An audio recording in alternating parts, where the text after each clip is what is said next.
नमस्कार। नई सुबह की शुरुआत करते हैं खबरों के नए सिलसिले के साथ। मैं हूं लाल चंद्र सिंह और मेरे साथ हैं ऋतु वर्मा। नमस्कार, मैं हूं ऋतु। आज के इस अंक में हम बात करेंगे पुणे के फिल्म और टेलीविजन संस्थान में क्या कुछ हो रहा है नया। और अब आज की हमारी विशेष स्टोरी, पुणे के फिल्म और टेलीविजन इंस्टीट्यूट द्वारा बनाई गई टेलीफिल्मों का प्रसारण डीडी भारती पर आगामी 11 जनवरी को रात्रि 9 बजे से होगा, जिनमें बदलते समाज के मानवीय द्वंद्वों को बखूबी चित्रित किया गया है। पेश है एक रिपोर्ट।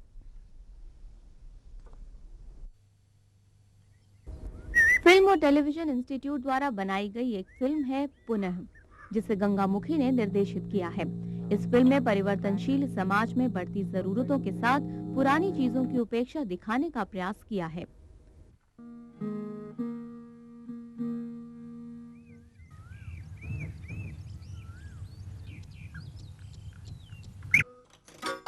दूसरी फिल्म लक में लोगों को भविष्य जानने की प्रबल इच्छा और भाग्य को सर्वोपरि मानते हुए उसे लेकर आगे बढ़ने की चाहत को दर्शाया गया है। मेरा लक अच्छा नहीं है। लक तो बिल्कुल अच्छा है आपका, लेकिन मंगल को आपको थोड़ा सा शांति करना पड़ेगा। Film the riddle of auto Shankar में आधुनिक युग में पैसे की आवश्यकता को दिखाया गया है। जाना चाहिए। जाने कहां से तुम्हें ये लॉटरी का चस्का लग गया है? मेरे को कोई लॉटरी का चस्का नहीं लगा। मेरे को सिर्फ एक ऑटो चाहिए, चाहे वो कैसे भी आए। वैसे भी कौन सा मेरा बाप मेरे लिए लाख रुपए छोड़ के गया है। जब सबने तो फिल्म सांकल में पारिवारिक रिश्तों में गिरते नैतिक चरित्र से भविष्य में होने वाले प्रभावों का बखूबी चित्रण किया गया है। तुम पागल तो उम्मीद है कि इंस्टीट्यूट द्वारा बनाई गई ये फिल्में दर्शकों को भी खासी पसंद आएंगी, वरना अब तक आपका खून कर चुका होता। लेकिन हुआ क्या है?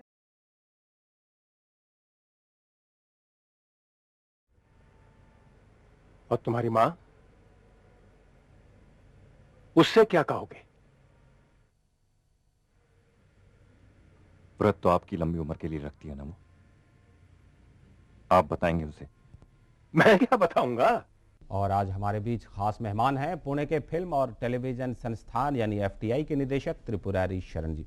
बहुत बहुत स्वागत है आपका नया सवेरा में। त्रिपुरारी जी, सबसे पहले तो यही जानना चाहूंगा कि जिस तरह से कि हमने देखा कि टेलीफिल्मों की एक सीरीज लेकर के, कई टेलीफिल्म लेकर के आप दूरदर्शन पर आ रहे हैं, सबसे पहले ये बताइए कि ये जो फिल्में हैं अलग अलग, जैसे कि लक एक फिल्म थी, ऑटो शंकर एक फिल्म थी, इन फिल्मों के कथानक जो हैं उनको चुनने में किन बातों का खास तौर पर आपने ध्यान दिया है?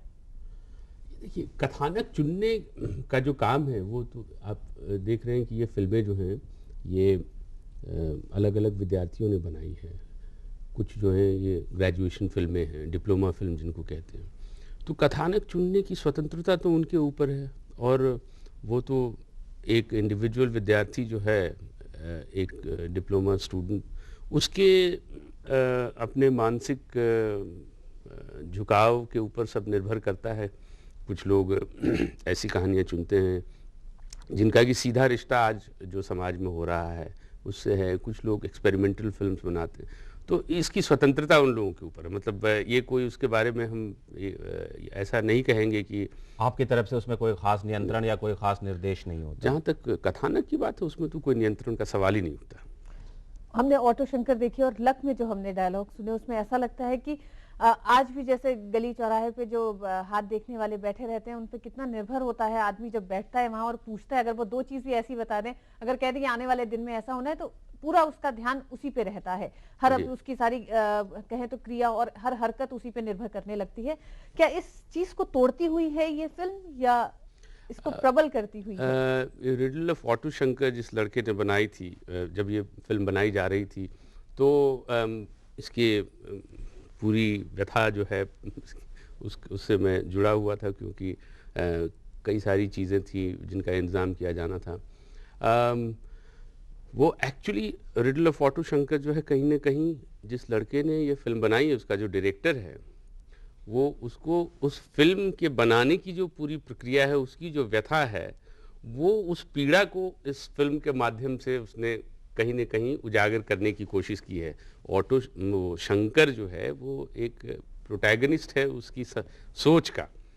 तो कैसे आप जब एक कोई प्लान लेकर के चलते हैं और आपके पास संसाधन नहीं रह जाते, you don't have the resources, and then midway through you have to really jiggle and juggle for something new. तो वो उस तरीके की बात जो है वो द्वंद्व जब आदमी के दिमाग में आता है तो उसके बाद उससे कैसे वो जूझता है, मूलतः ये कहानी जो है उससे संबंध रखती है। दूसरी कहानी जिसकी बात आपने कही, अब वहाँ पे क्या है कि एक समय होता है लड़कों के लिए जब वो जाकर के सड़कों पे घूम के बाहर समाज में देखते हैं, सूंघते हैं सच्चाई क्या है, वास्तविकता क्या है, सूंघ करके उसके बाद उसको किस सांचे में ढालना है, ये तो उनकी अपने प्रशिक्षण, उनके मानसिक झुकाव के ऊपर। मतलब आपका ये है कि जो कुछ उनके अपने ज़िंदगी के अनुभव हैं उसको वो डालने की कोशिश करते हैं इन टेलीफिल्मों में। अगर बात की जाए, जैसे अभी हमने टेलीफिल्म अपनी रिपोर्ट में कुछ टेलीफिल्मों की झलकियां देखी जी, ऐसा लगता है जैसे कि जो पहले कलात्मक फिल्में बनती थी, आर्ट फिल्म्स बनती थी, बिल्कुल उससे अलग नहीं दिखाई पड़ती, उसी तरह के मुद्दे उठाए जाते हैं इसमें। तो क्या ऐसा कहा जा सकता है कि जो आर्ट फिल्म्स बनने का एक दौर था वो जब अब धीरे धीरे वो काफ़ी कम हो गया है, तो उसकी जिम्मेदारी अब एफटीआई ने ले ली है और एफटीआई इस तरह के टेलीफिल्मों को बना रही है? देखिए, एक तो मैं ये जो डिस्टिंक्शन है आर्ट फिल्म और कमर्शियल फिल्म, पहले तो मैं उसमें विश्वास नहीं रखता हूँ, क्योंकि ये चीज़ें जो हैं कुछ कहीं कहीं गलत परिभाषाएं इससे उभर करके आती हैं। दूसरी बात जो है वो ये है कि इस दौर में जब एक स्टूडेंट वहाँ एफटीआई में है, ये दौर ही तो ऐसा दौर है जबकि वो कुछ न कुछ एक्सपेरिमेंट कर सकता है, क्योंकि बाद में तो फिर उसको कई सारे फैक्टर्स के ऊपर निर्भर होना होगा, प्रोड्यूसर क्या चाहता है क्या नहीं चाहता। यहाँ पे तो उसको पूरी स्वतंत्रता है कि जो कुछ भी उसने सीखा है, जो उसकी समझ है, उसको उसके जो अपने क्रिएटिव फैकल्टीज़ हैं उसके अनुसार उस सांचे में ढालने की कोशिश करे। बाद में फिर ये मौका कितने फिल्म मेकर्स को मिलता है। बाद में तो ऐसा हो सकता है कि उनकी मजबूरी ये होगी कि बॉक्स ऑफिस पर फिल्म कैसे हिट करे। अब इसके बारे में मैं वास्तव में कोई टिप्पणी नहीं करना चाहूँगा, क्योंकि कई ऐसे लोग हैं जो अपनी स्वतंत्रता को बड़ी जुझारू तरीके से लेकर के ज़िंदगी में बने रहते हैं, तो इस तरीके वो प्री जजमेंट मेरे ख्याल से सही नहीं होगा। लेकिन हाँ, ये ज़रूर है कि ये ऐसा मौका है जबकि अपनी क्रिएटिविटी को they are allowed to give a full play. So it depends on individuals' inclination. Tripurari ji, film direction में या एक्टिंग में कहा जाता है एक्सपीरियंस बहुत ऐड करता है, वो बहुत ज़्यादा आपके फाइनल प्रोडक्ट में बहुत मददगार होता है उसको अच्छा बनाने में। ये सारे जो स्टूडेंट्स हैं ये एक तरह से फ्रेशर्स ही हैं, आपके ग्रेजुएट्स हैं, पोस्ट ग्रेजुएट्स हैं। कितना अलग आप पाते हैं इनकी फिल्मों को आम फिल्मों से? क्या नयापन या क्या अलगपन, क्या अलग है? नयापन तो ज़रूर होता है ना, क्योंकि देखिए ये ज़रूर है कि ज़िंदगी के अनुभव जो हैं वो बहुत काम आते हैं। अब कई सारी फिल्में इनमें से ऐसी होती हैं जो कहानियों, मतलब जो साहित्यकार हैं, कथाकार लोग हैं, उनकी कहानियों पर आधारित होती है। कुछ जो है वो ये लोग खुद लिखते हैं।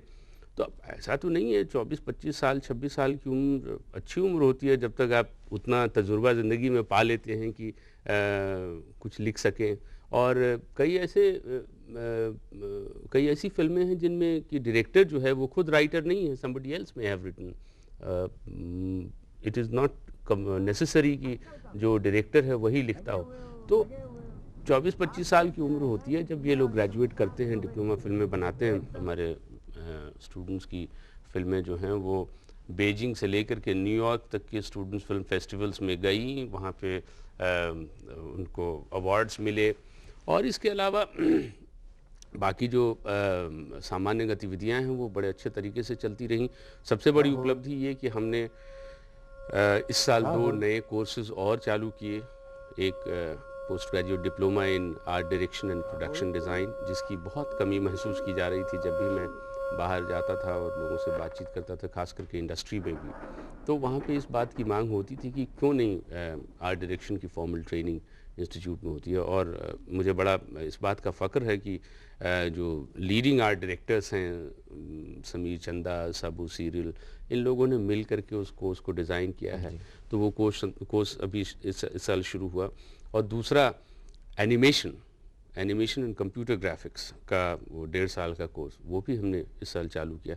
तो इस तरीके से कई चीज़ें, अब कितनी फहरिस्त लंबी है, सबको सुनाने लगेंगे तो फिर जी चलिए, फिलहाल आपका बहुत बहुत शुक्रिया। 2005 आपके लिए उपलब्धियों का साल रहा, आगे भी FTI इसी तरह से कामयाबी हासिल करते रहे। फिलहाल नया सवेरा में आने के लिए बहुत बहुत शुक्रिया।